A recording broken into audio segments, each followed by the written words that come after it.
2 Maccabees chapter 5. About this time, Antiochus made his second invasion of Egypt, and it happened that for almost 40 days there appeared all over the city golden-clad cavalry charging through the air, in companies fully armed with lances and drawn swords.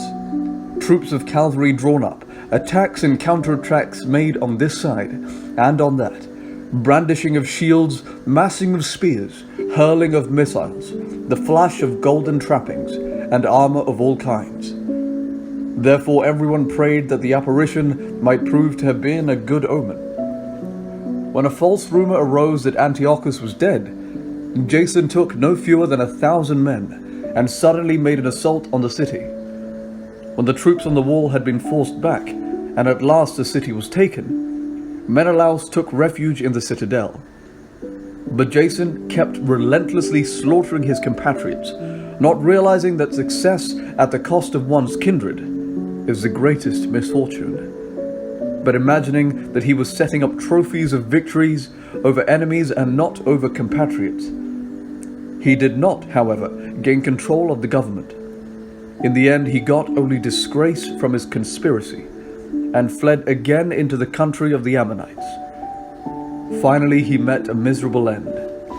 Accursed before Aretas, the ruler of the Arabs, fleeing from city to city, pursued by everyone, hated as a rebel against the laws, and abhorred as the executioner of his country and his compatriots, he was cast ashore in Egypt. There he who had driven many from their own country into exile died in exile, having embarked to go to the Macedonians in hope of finding protection because of their kinship. He who had cast out many to lie unburied had no one to mourn for him. He had no funeral of any sort, and no place in the tomb of his ancestors. When news of what had happened reached the king, he took it to mean that Judea was in revolt. So raging inwardly, he left Egypt and took the city by storm. He commanded his soldiers to cut down relentlessly everyone they met, and to kill those who went into their houses. Then there was massacre of young and old, destruction of boys, women and children, and slaughter of young girls and infants. Within the total of 3 days, 80,000 were destroyed, 40,000 in hand-to-hand fighting, and as many were sold into slavery as were killed. Not content with this, Antiochus dared to enter the most holy temple in all the world, guided by Menelaus, who had become a traitor both to the laws and to his country. He took the holy vessels with his polluted hands, and swept away with profane hands the votive offerings that other kings had made to enhance the glory and honor of the place. Antiochus was elated in spirit, and did not perceive that the Lord was angered for a little while because of the sins of those who lived in the city, and that this was the reason he was disregarding the holy place. But if it had not happened that they were involved in many sins, this man would have been flogged and turned back from his rash act as soon as he came forward, just as Heliodorus had been, whom King Seleucus sent to inspect the treasury. But the Lord did not choose the nation for the sake of the holy place, but the place for the sake of the nation. Therefore the place itself shared in the misfortunes that befell the nation, and afterward participated in its benefits.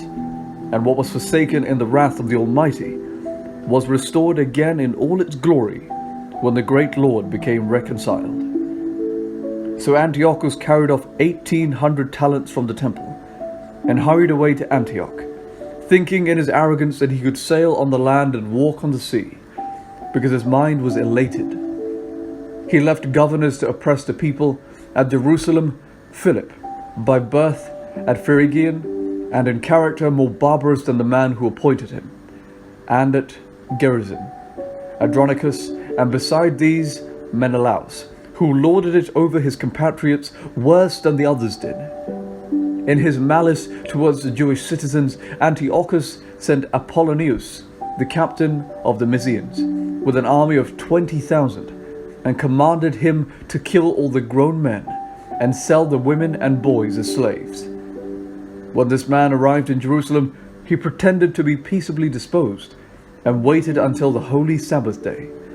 Then, finding the Jews not at work, he ordered his troops to parade under arms. He put to the sword all those who came out to see them, then rushed into the city with his armed warriors and killed great numbers of people.